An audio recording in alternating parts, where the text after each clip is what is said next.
Thank you again for joining us. This program is part of our ongoing series this month in February with the Camden Garden Club. This is part of our horticulture series. Today, we are going to be hearing from Tom Seymour. He is an author and a very prolific one.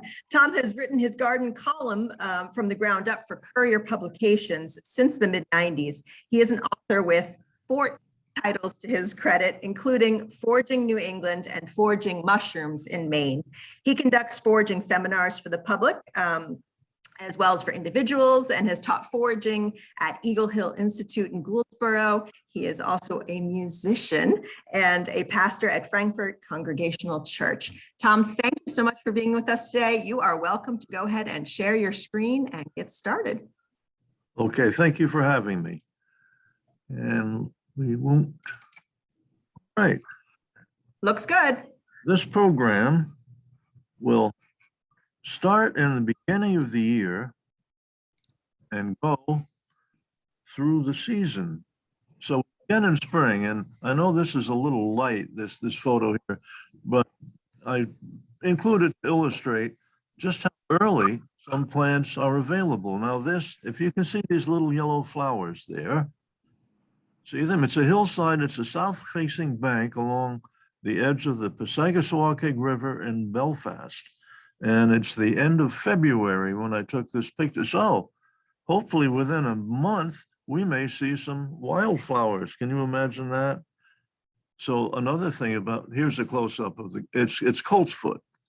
And people often think they're dandelions. And someone will say, Tom, I saw the dandelions out. And it'll be, mid-March, and I'll say, no, you didn't. You saw coltsfoot. These grow along roadsides, along banks, in rough ground usually, and they spread their seeds just as dandelions do with little white parachute things. What good are they? The leaves are smoked as a medicine for lung complaints, which seems kind of contradictory, but nonetheless, that's what it's for. And you can eat the stems. So, but I just love them because it's the first wildflower of the spring. And so when I see these, I don't care if we have snow after that or not, I know spring has arrived. Okay, now here is probably the first wild edible plant that you can get. And I get these just as soon as the top few inches of ground thaws, right after the snow melts. It's called wild evening primrose, and it's related to the evening primrose that you have in your garden beds. But if you look at the photos, you'll see 2 things of note. One, to the left, there's a root that's kind of carrot shaped, and it's rather raspberry colored on top. And you treat that as you would a carrot or a parsnip. Knock off these little rootlets that you see. And I just hold it under a faucet with a copper scrubber and wash it that way. I don't usually take a vegetable peeler. The skin is very thin. Then I'll slice it lengthwise, as you would a parsnip, and I'll cook it in a fry pan with maybe 1.5 inches or so of water until it's tender, then drain it and serve. And the other side is the crown in the middle. The leaves are edible early on, and the tender ones in the middle add zest to salads. You can cook them as well and use them as a pot herb. Now through this, when I say pot herb, you'll know that I mean a green plant that you prepare as you would spinach. So a pot herb is any green plant, green leafy plant that you cook like spinach. So that's wild evening primrose. And it grows in, again, like coltsfoot, on gravelly ground. It doesn't have to be gravelly, but that's where I usually find it. I used to get it along the road by my mailbox when I lived on a dirt road. Also, it had invaded the edges of my garden. So you're apt to find it any place. Look for that. That's called the basil rosette. Basil means base, it's on the ground. Rosette means all the leaves radiate out from a central axis. So you can plainly see that. Now, the interesting thing about this is, as the sun gets higher, a little bit higher every day in spring, the leaves tend to cup up as if they're grasping for the sun. And when that happens, when the leaves are all standing up, it sends up a little stalk, flower stalk, which will have some raggedy looking flowers in July. But at that point, the root gets too pithy to be good. So it's a very early spring treat. And I would say once the snow melts and the ground begins to thaw, you might have a week and a half at the most while it's still good. But that's all right, because every plant has its window of opportunity when it's available. And as one fades, another comes online. So no problem. Here is a place where I get fiddleheads and wild nettles and certain other things. And it shows you the reason I have this in my slideshow is look at the ice flows. What they do in spring, when the ice breaks up and comes down rivers, the ice flows tear up the ground, not only on the bottom of the stream, but the riparian habitat along the stream sides. And in doing so, they transplant wild plants. Two in particular is ostrich, fern, fiddleheads, and ground nuts. So we can thank the ice flows for distributing our wild edible plants. Now here's a little bit upstream from where that photo was taken, but this is in, late April, maybe the last week or the first week of May. You see it's starting to get a little green, and you also see where the water was, and it has receded, that far bank there. Now that is prime habitat for a number of things. As I said, fiddleheads and groundnuts and nettles are among them. So here's just a close-up of the kind of ground. You probably can't tell from the photo, but such soil is very rich. It's almost black. Go along a slow-moving stream, and one of those deep, slow-moving streams, not a nice, riffly, rocky, mountain-type trout stream, but slow-moving, deep, and you'll notice that the soil is, boy, you'd like to have it in your garden, if only you could. So one of the things you find in that kind of situation is stinging nettle. And if you look, nettles in the middle, they have the leaves, and there are ostrich fern fiddleheads intertwined. They grow in the same habitat, in other words, and you have to be careful picking the fiddleheads so you don't get burned by a nettle. Now, let me say one thing. Everybody knows about fiddleheads. It's the one wild forage food that you hear so much about. Every fern goes through the fiddlehead stage. They're called croziers, like a shepherd's hook. But only one is eminently edible, and that's the ostrich fern fiddlehead. And the popularity of foraging has gotten so that in recent years, some garden catalogs have begun carrying these things, and you can buy them from your garden catalog. They make nice foundation plantings. Anyone who's familiar with Camden and has ever been to Mary Spring Nature Center might recall they have planted ostrich fern fiddleheads in front. It's a semi-shady place, which is what they need. They don't like full sun too much, and they do just fine. So anyhow, and the stinging nettles, now that's an excellent plant for foragers. There's a good picture. If you notice on the stem, you can see little prickly things. Those are sort of like hypodermic needles, and they're full of formic acid, which is the stuff that, pardon me, biting insects have when they bite and sting you. And it's the same kind of toxin. Well, all it does when we brush against it is all these thousands of little hypos inject a minute dose of that stuff in us.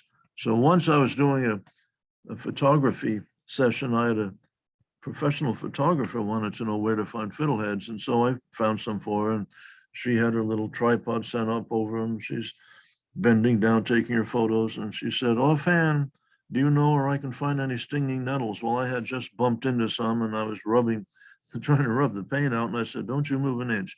They were all around us. So anyway, fiddleheads and stinging nettles. And you'll find these late April, early May. Now, you can find the nettles growing. The fiddleheads go by, obviously. You can see to the left here that they've started to grow up and unfurl to become actual ferns. stinging nettles just get bigger. And you'd say, well, here's something I can get all season, but you can't. Because after those first few weeks of early spring, don't pick them when they're any more than, say, 7 or 8 inches tall. Because after that, they get full of this grainy substance called chrysalis, and they're unpleasant. But while they're good, they're extra good. Cook them longer than you would spinach or something like that, because the leaves are thicker, the foliage is thicker. Now, what about the prickly part? Well, wear gloves when you pick them. Then bring them home, rinse them in the sink in cold water. And after that, you can pick them up with your bare hands, because washing dissipates that prickly part. Then you cook it. And after you cook them, just simmer them until they're fork tender. You can keep sampling, but don't throw away the liquid, which will be very dark green. I always call that Forest Service green. And you can use it as a hot soup, use it as a base mixed with lemon juice or chicken broth or on its own. But what I like is I freeze it in a freezer container. And then if we have really hot weather in summer, I'll thaw that out and make a cold soup out of it, kind of like a Maine version of vichyssoise. And it's really good. And it's full of every vitamin and nutrient you can imagine. So stinging nettles are a very useful plant. And finally, I'll add that the ancient Scots used to make fabric of it, and some of that is still in existence in their museums. And I couldn't resist but add a few more fiddlehead photos. That's what we go after in spring, the kind you can grab a whole bunch with one hand.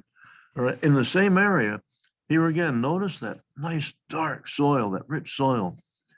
This is blunt-leaved or red-veined dock. Now, there are probably 20 different docks, but here in Maine, there are 2 types that are the most common. There's this, then there's Curl's dock, which we'll see later, or curly dock, which however you wish to call it. But this, which I call blunt-leaved dock, grows where the water has receded. Usually I've often in spring, I've picked it in the water when the brooks are high. And it's one of the earlier, well, you can get a bunch of this before the fiddleheads are up. So usually when I go on my first fiddlehead expedition just to check things out, I normally come home with something. I hate to come home empty-handed, and I'll get a bunch of this. So with this, you just either steam it or simmer in a little water for no more than a minute or so until it wilts, and drain it well, serve it with butter, salt, and pepper. I use a Cajun seasoning, but it's the same thing. So blunt leaf dock or red veined dock. And it is a tasty pot herb. Now, what are these things? Anybody care to guess? Looks like soap on a rope, doesn't it? But it's not. It's not. Arpaeos americana, or ground nut. They're not nuts at all. They're a legume, and they're related to peas. They're a nitrogen fixer. But you can see the tubers are all strung along what looks like a rope. Well, it's not, of course, it's a root, but you can find great strings of these. Now, you don't want to go digging around. It would be too difficult. But remember I told you about how the ice flows tear up the ground and dislodge things? Well, they also dislodge ground nuts. And then when the water recedes, drops them on the bank. So all you have to do to pick them up, just walk along and pick them up. So when I go trout fishing, which I love to do, one of my passions, in early spring for brook trout, I often come home with, if I'm lucky, a few trout and a bunch of ground nuts. So how do you prepare these? I like to peel them and cook them as you would a potato. And they're rather rich, slightly sweet, and they're quite healthful. And they're an interesting plant. For years, I wanted to find them and I hadn't. It had been just those years when I didn't happen to run across any. Then finally, I found someone who knew exactly what they were. And you can also find them, as we'll see later on, by their flowers, which are very fragrant. Here's another close-up. Doesn't that look kind of neat though, huh? Okay, here's a bad boy. Burdock. And no one likes burdock unless, like me, you eat it. Now, this photo was taken in very early spring, March, and the snow had just melted on this bank, and I'm above the plant with my camera over it. It's just a little tiny plant. It looks big in this photo, but that's a trick of the camera. So what you use are these little unfurled, yet unfurled leaves in the middle. Pick them and boil them for 10 or 12 minutes. They're quite thick again, so they require some boiling. And they're among the earliest wild foods you can find in spring. Now, the root is edible. Japanese people call it gabo, and I understand in the Portland area, it's even sold in supermarkets. But the catch is to dig it. It's a very long taproot. I mean, really long. And it doesn't necessarily grow perpendicular from the base of the plant. In other words, use a nurseryman's shovel, and you might have to set over a little bit in order to trace it down. For me, it's way too much work. I'm basically lazy, and there are enough good things out there to get that you don't have to go digging like that. But it tastes pretty good. You clean it when you get home and cut it up and roast it in the oven. And if you want to try it, it's edible and it's pretty good. So here's what I have with my ground nuts and my fiddleheads. That's my spring treat. By the way, these are anadromous trout. They are trout that have gone to sea and have come back. That's why they develop that sheen, that iridescent shine. Okay, these guys look like little cabbages, don't they? It's called Orpine, and it's a sedum, and it's closely related to the autumn joy sedum that you have in your rock garden, but it's a wild variety. And at this point, when the little heads, as I call them, look like cabbages, they're fairly tightly packed, you just pick them and eat them, munch them. They belong to a category of forage foods that I call trail nibbles. That is anything you can just pick up and nibble on. So, my outdoor jaunts, usually I don't have to eat too much when I get home because I find so many things to nibble on that I'm full. But these have a particular flavor. They're not mild, but it's a pronounced flavor. And the thing is, I've introduced countless people to them. I never met a one who didn't like it. Everyone loves them. So it's a fairly strong flavor, but it's a good flavor. So now look for these on the shady side of, say, a hedgerow in the wild, along banks, along gravelly banks also, along roadsides. I would be careful about along hot top roads, but along gravel roads, it would be fine. So again, you can also find them on field edges, on the low areas. Every field, it seems, has a little low spot where water collects. You'll find them there. So just look for those little cabbages. Now, when they get bigger, the stalk gets a lot taller and they shoot up higher. The taste is a little too pronounced for me, but they're still edible and they're still pretty good. So Orpine, it's another early spring treat. And as if that weren't enough, the roots. That was one plant that I pulled up on a gravel bank, as you can see, and look at all those little tubers. So all you need to do is hold them underwater, wash them off. I use my little copper Chore Boy scouring pad and I scour them, cook them as you would potatoes, boil them. And I use them to complement other dishes. And they're very good. They're kind of rich and sweet. All right. This is something I wait for. Now it's still early spring, but not quite so early. We're into May now, late April, maybe the first week of May, depending on where in Maine you are. And these little shoots are the beginning of Japanese knotweed, what so many people erroneously call bamboo. It's not even related to bamboo. People think it is because it has nodes and internodes on the stem, but it's not bamboo. It's a smart weed, and that's a common native plant. This was introduced, of course, Japanese knotweed.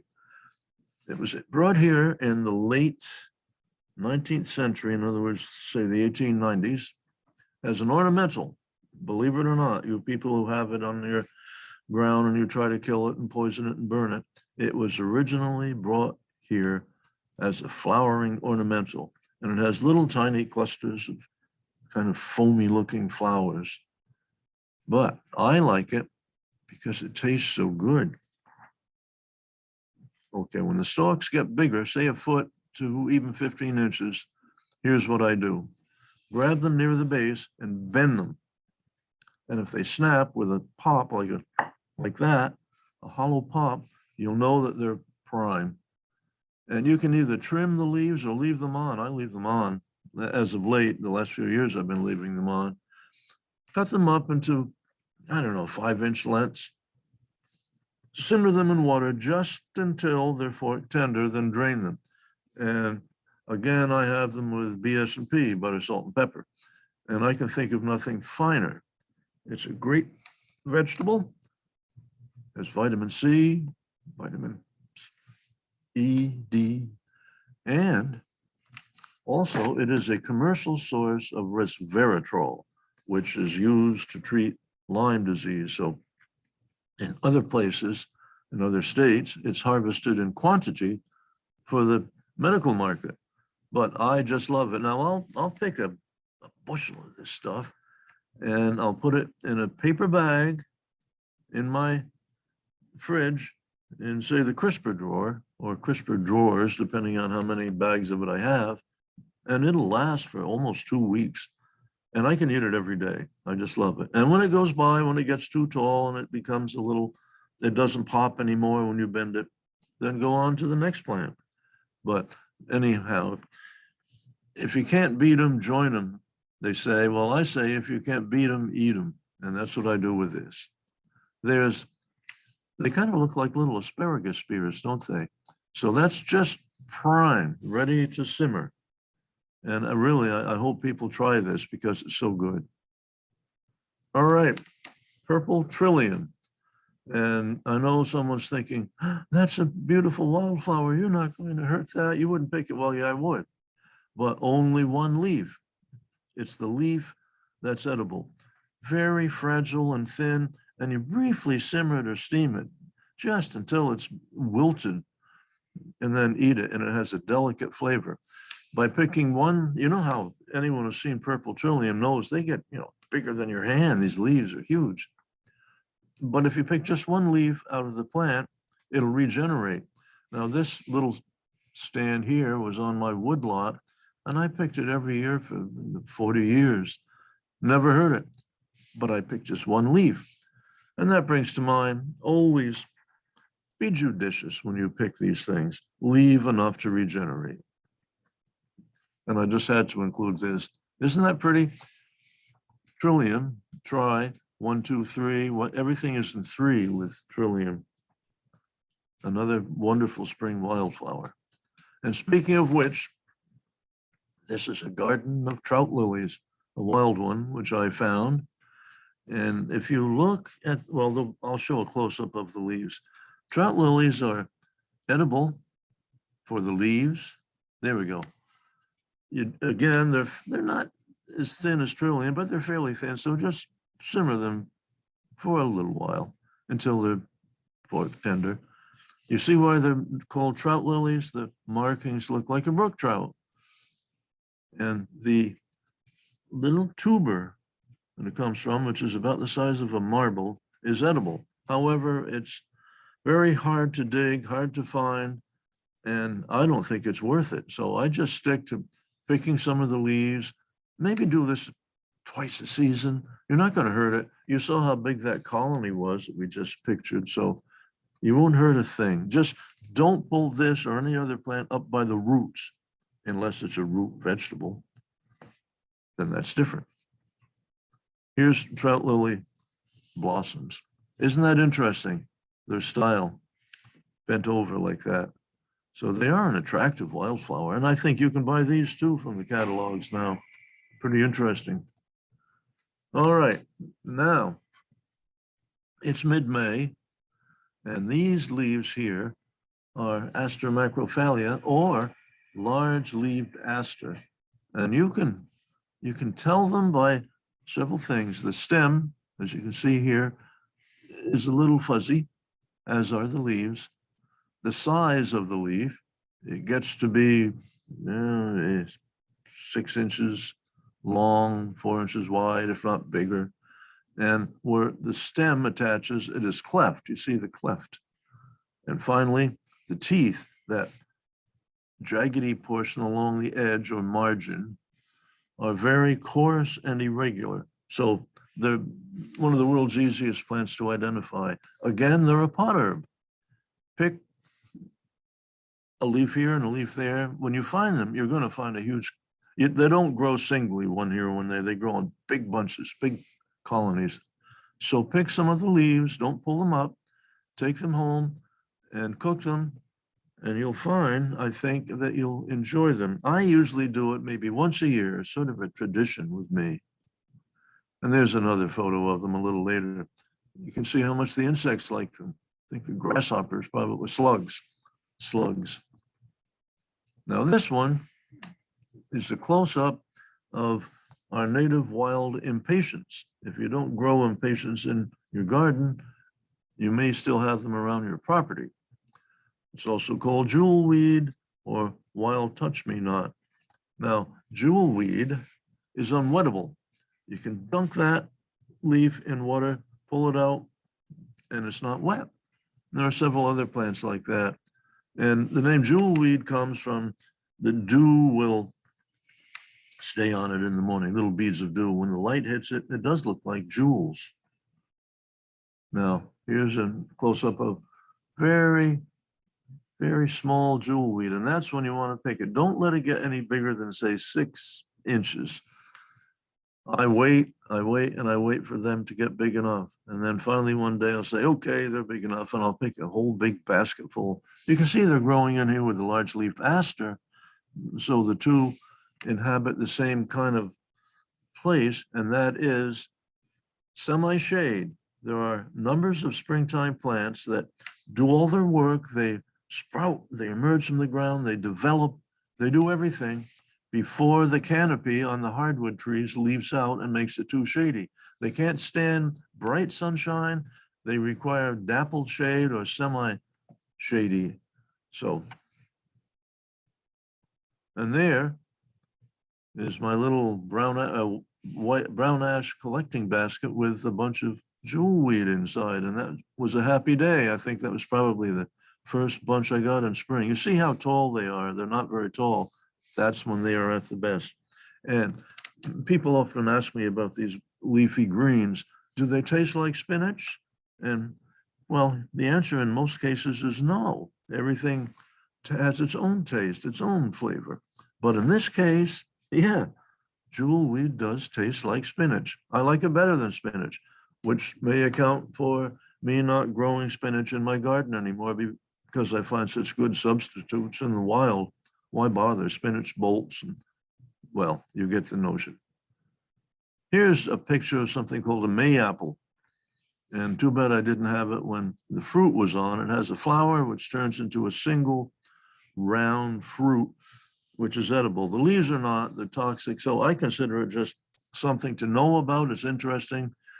In Britain, they call this mandrake. And it figured into early herbal lore, but I don't do much with it except enjoy it for its appearance.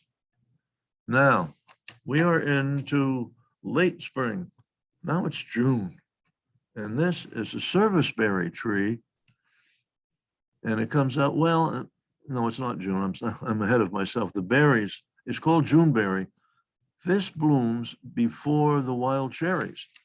And you can drive down, say, I-95, north of Bangor. There's Alton Bog, I think, and it's alive with these things, but they're all over.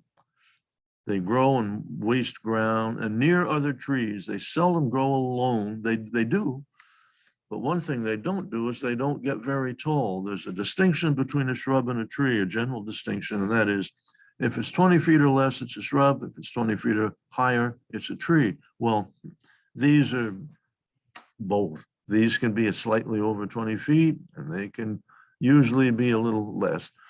The stems, the stalk of the tree is usually crooked as can be, Harry Lauder's walking stick.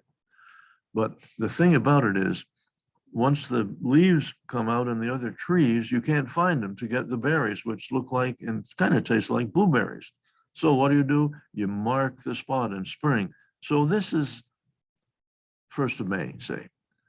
And you see these trees in some place where you know you can go without problems and pick the fruit. So then you wait. Now they're called Juneberries, but in Maine they should be called July berries because they're never ready in June, at least not in central and mid-coast Maine or my part of it. Anyhow, maybe southern Maine. But that's how you find them, by this beautiful, you know, people will say, oh, the wild cherries are in bloom. Look, well, they're not. It's this stuff. And there's a close-up. Aren't they pretty? And there, unfortunately, this was a very dry year, and drought tends to affect the fruit. And they've gotten all wheezed and whizzled up. But you can see they have a little pap on the end. They look like blueberries. And when you can get them when they're in good shape, they taste very sweet. Now here's a very interesting plant. It's evergreen. You could go in the woods and shovel the snow and find it if you know where a stand of it is. It's called Partridge Berry.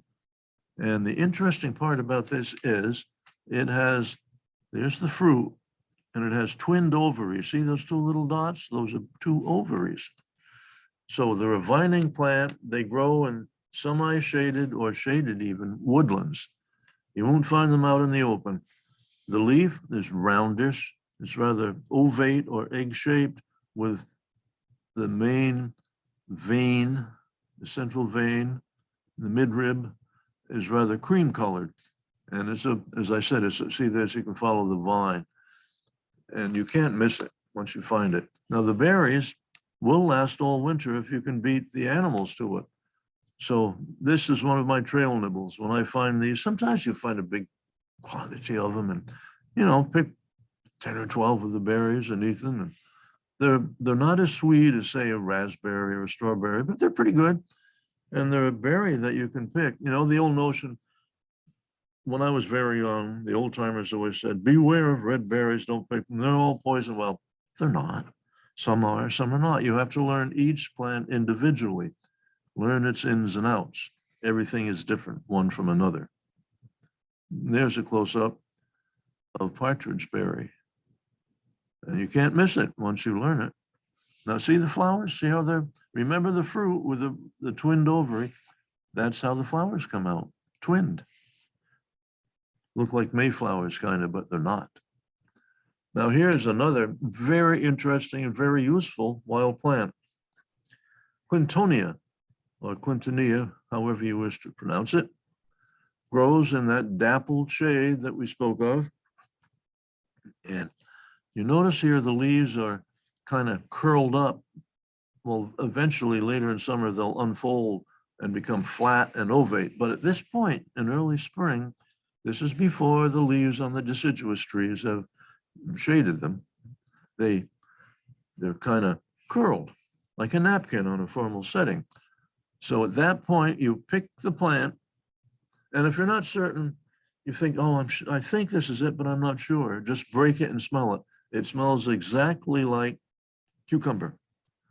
And I spoke with a scientist about this, and I said, you know what, I think the same, whatever it is, constituent in a cucumber that makes it taste and smell as it does is present in this plant as well. And he said, yeah, I believe you're right. So maybe I'm wrong, but I don't think so. At any rate, it is the spitting image of a cucumber as per taste and scent. So how to use it? Pick a couple leaves, hold them over your salad, take some scissors, whip, whip, snip, snip, snip, snip, snip them over your salad. You know, I love cucumbers, but I hate to buy them from the store because you have to search the whole bin to find one that's not soft and half gone by.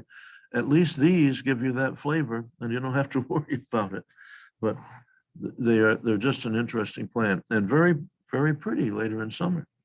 And again, they grow in large colonies. So don't worry about picking a few. There's another photo of them. Again, look at this, our old friend, large-leaved aster among them. And there's your perfect clintonia, ready to serve in a salad. Oh, if you look really close, see the edge of the leaf, slightly fuzzy. So that's another giveaway. And it's shiny and smooth, very smooth. Remember, we talked about the blunt-leaved or red vein dock. Well, this is curly or curled dock, Crispus rumex. It's related to buckwheat. It's kind of a wild form of it. And the seeds in fall, you've all seen these long stands of the seed heads, brown, tapered, and people use them in dried flower arrangements. And if you pick one of the seeds and look, it's three-sided, just like buckwheat. But that's not why I like it. So it's the leaves. And let's see if we have a better close. Yeah. Okay, see how this is why they call it curled dock. See how the leaves are curly, they're elongate, and the edges, the margins, are very coarsely toothed. So that's how you identify it. And again, you just cook it as any other thin leaf pot herb, that is not for very long. And I'll tell a little story about it. Once I was on a solo camping trip, this is back in the 70s, in the Moosehead region, and I swore I would not buy food. I'd live off the land, which I did. And I caught trout and ate trout every day. And it was early in the season. It was too early, I should have known. The only wild plant I could find was this. And I ate trout and curly dock every day for a week. And the funny part was when I got home, I didn't want to look at another trout, but I went out and picked some more dock. So that shows how much I like it. And this is one of those plants that doesn't have the window, that small window of opportunity, because it keeps putting on new growth all year. Don't pick the big, the leaves get to be like 18 inches long. Don't pick them. Pick the ones that are no more than 12 inches long, thin, the new ones. And even in fall, after a couple good frosts, the leaves get a reddish tint and it makes them all the more sweeter. So really good plant to get to know. There's another picture of it. Now here we go, common blue violet. One of my favorite little plants, and it has several uses. One, the blossoms. Pick the individual blossoms and put them in a jar, a glass container of any size. It's up to you how much you want to pick. Then make a sugar solution, the same as if you were going to fill a hummingbird feeder. So what's that, 2 sugar to 1 water? Yeah, I think so. Whatever that is, you make it anyway, a sugar syrup. Pour the hot sugar syrup over the jar full of violet leaves and watch as little tendrils of bluish, reddish blue just disperse throughout it. And finally, the water turns all blue. At that point, the violets will become blanched, all the color leaves them. So strain the water and save it. The syrup. It's good for a cough syrup. It's also a maple syrup substitute. Have it on your pancakes. Good stuff. The other thing is the leaves. Now these leaves, this is a little later in spring. Early on, the leaves are thin. Pick the leaves when they're very thin and use them as a delicate pot herb. And they're tasty and they have a fine, delicate flavor. So 2 products from common blue violet. There we go. That's what I love. Now here, the best part of the dandelion, this is just a common dandelion, blossom, the unopened blossom, the bud. There we go. The crown of the dandelion. So when I pick it, get that crown at the head of the root. Make sure you get that with any of these little blossoms intact. And they're a very, very good product. The leaves are good as well, but these are just the best. And an interesting thing I found out about dandelions, and I only learned this probably 15 years ago or so, the blossoms, they get bitter later on in the season. You can't eat the leaves, they're too bitter. But you can harvest the yellow blossoms, put them in a batter and fry them, and they are superb. superb. I mean, I can't recommend them too highly. So try it. Go pick dandelion blossoms, make a batter. You can either put them in a deep fryer, or I use a black iron frying pan and put my oil in that and fry them in that. Then drain them on a paper towel. And I've had wild plant seminars where we've cooked the plants that we cook, and there's never any of that left. Everybody just flies through them. So here's a plant, kind of an unassuming plant, Dame's Rocket it's called. And this is early in the year, and it grows in rough grounds. It also grows around the edges of people's gardens. Notice that the stem is a little hairy. And in some instances, you'll see the leaves have a reddish tint on the end, and the leaves are elliptical, fairly long. That's how you find them in spring.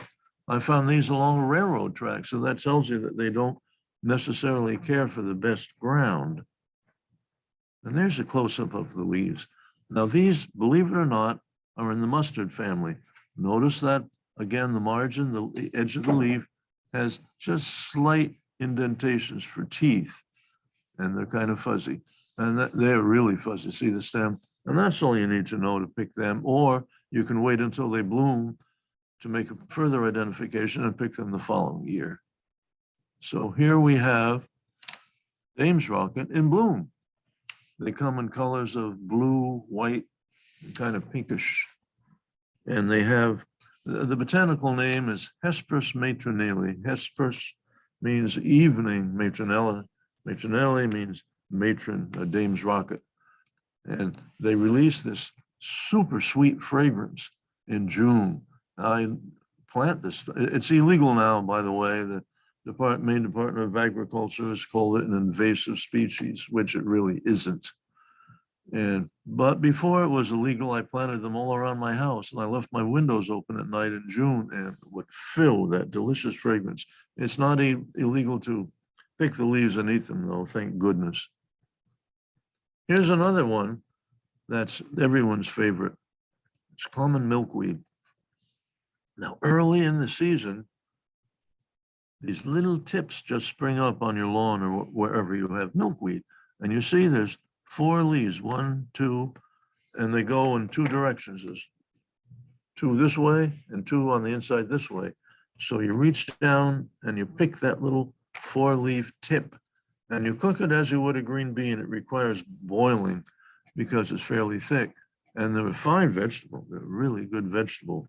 Now, milkweed has quite a few uses. And there you go. There's that little tip that we pick. And inside, you can't see it. There are 2 other little leaves down in there. We'll talk more about milkweed. Here's watercress. We have different cress plants in Maine. And yeah, you didn't know we had watercress. Now we do, wild watercress. Now it doesn't grow as big as it does in the limestone streams of Pennsylvania, where much of the store-bought stuff comes from, but it's watercress nonetheless. Look at the lobed leaves, look at the 2-part, and it grows in or along streams. Can't miss it. It has that peppery, cressy taste. And I couldn't resist this. Okay, we're in June, there's wild strawberries. You know, what's better than a wild strawberry, I should say.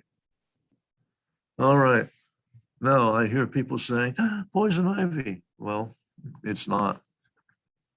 It's not, it's wild sarsaparilla, which in June acquires a shiny, kind of reddish appearance, and it looks for all the world like poison ivy, but poison ivy has 3 leaves, and this has 5. It's a compound leaf, 3 up top and 2 on the bottom, kind of like ginseng, which is, it's related to. Later on in the season, it loses that reddish, shiny appearance and looks totally different. And what we do with it, it grows in shady woodlands, and you can pick 1 plant, and this is a case where you do pick the root, pull it up gently, and you can get a string. The root, you might get 2.5 feet of root. Take it home and peel it, which is easy to do. You can do it with a jackknife, get the outer bark off it. Then you have this white root, cut it up into small bits, and make a tea out of it. Smells like sarsaparilla, like root beer. And that is my presentation. So I think now it's time to go to questions and answers. Yes, thank you, Tom. That was fantastic. I guess I didn't realize we have such a wealth of edibles here. I'm very glad we recorded this too, because I'm going to have to go back and watch a lot of it to make sure I get those details. Those are only some. There are lots more. Yeah. At this point, I invite folks to please go ahead and type your questions into the Q&A box, or also if you could type them, you can go for the chat box if you'd like, or if you want to share resources, you can also put those into the chat box. I'm going to dive in with Jane and Barbara had a pretty similar question. They wanted to know, how do you distinguish ostrich ferns from other types of ferns? Very good question. Ostrich fern stems have a very pronounced groove in the stem. And the stem itself is smooth and shiny like glass. The other ferns, none of the other ferns have that feature. Also, I like to go for any of these plants, I like to go at different times of the year so I can recognize them in all different stages of development. So if you know where some fiddleheads are growing, go there in summer and look at the frond, the entire fern, and you'll see that the shape of the thing is kind of top heavy, and then it's roundly tapered at top. But most of all, go, if you cut the stipe or the stem of a fiddlehead fern in half with a knife and looked at it, cross section, it would look like a horseshoe. So there's your answer. Thank you. Carol wants to know, do you also talk on mushrooms? Is that another topic that you've given? It is. I wrote a book on it. And please hold up the book if you have it with you. Yeah, well, I have, what I have is, I brought my Wild Plants of Maine book, and this is my biggest seller. It's in, I think, third right now, and hopefully it'll go into a fourth edition. Excellent. All done right here in Maine, and it's all Maine mushrooms, but that's just a part of it. All the plants we discussed today are in this book, thing about them. So, and you can find it, just type in my name online, plant book if you want, and you'll find it. Or type in Wild Plants of Maine, you'll find it. It's also on Amazon. And also be sure to check with your local bookstores too. And bookstores carry it. Yeah, so it's all over. Yeah, it's all over. And so you said that you also had a mushrooming book too, is that correct? I do. Yeah, that's by Globe Pequot Press, called let me say these weird titles. Mushrooming Maine. Okay. I think it would be Maine mushrooms, but no, it's Mushrooming Maine. I have the one, it says Foraging Mushrooms Maine. Is that? Foraging Mushrooms Okay. Maine, yeah. Which Just is kind of, doesn't make linguistic sense, but that's it. If it's a mushroom book and it's by Tom Seymour, you know you got the right one. All right. There you go. That was a number of people typed in that question. I wanted to know, is Quintona the same as Lily of the Valley? No, no. Lily of the Valley is toxic, and it may give you heart trouble even. Don't ever ingest Lily of the Valley. It looks sort of like it, but the way to tell the Quintonia, as I said before, just break it or cut it, smell it. If it smells just exactly like cucumber, you're okay. Lily of the Valley does not have that odor, that scent. So Nancy has a question. She wants to know, how do you feel about transplanting wild plants into one's own garden? Oh, if you have permission, or it's on your own woodlot, and you think you have good habitat, why not? I have moved recently from my home in Waldo, where I lived many years, and I had a woodlot, gardens, and everything more extensive than I do now. And I had everything growing there. It doesn't hurt. If you can do it by seed, it's better. You know, pick the seeds and they're ready in fall and distribute them. But you can also dig up a few plants. Never take many. You know, just a few as an example. So that's my answer. Thank you. Jane wants to know, what are the poisonous plants that are easily confused with the safe plants to eat? With which seeds? Which are the poisonous plants that are easily confused with safe plants to eat? Oh, well, Lily of the Valley's one. Hmm. There are toxic plants, but as I said before, the best answer is to get to know each plant individually. There's no blanket answer. There are toxic plants, not as many as there are toxic mushrooms. The woods are full of bad mushrooms. There are toxic plants, but the thing to do, if you're unsure, you don't have to get this book, although I recommend it. Get a good field guide. The Peterson Field Guide series is a good one, Edible Wild Plants. And find the plant you think that you've identified. You're still unsure. Read everything in the description. If one little part of the plant you're looking at does not match that description, don't deal with it. It's not the plant. In other words, if it talks about, say, we talked about the teeth on the edge of the plant, and if the stem or the stipe is hairy, or if it's smooth, all those things, it's got to meet every criteria. And if it meets every criteria and the picture match, then you're safe. That's good advice. Yeah. Susan wants to know, are trout lilies also called dog-toothed violet? That's a name that came over from England. Yep. Dog-toothed violet. Yep. Okay. And we have a question that says, I have ledgy woods. Is it possible to plant these wild plants in my woods? It depends upon what you have for trees. What kind of cover do you have? Is it open, or do you have a deep shade, semi-shade? But the short answer would be, why not? Give it a try, right? Yeah, why not?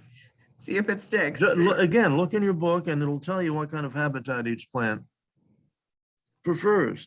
And if you think you have similar habitat, go for it. Kevin wants to know, is your column online? The garden column, I'm sure it is, courierpub.com. Okay, super. Can you talk a little bit about places where it's legal and illegal to forage? Like, for instance, is it okay to forage in state parks or? Okay, yeah, all right. Sure. Generally speaking, state parks and wildlife management areas, which are public places, you can't forage.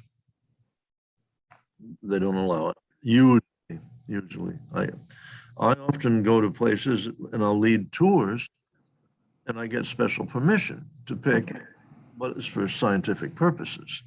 It's for teaching, but generally, no.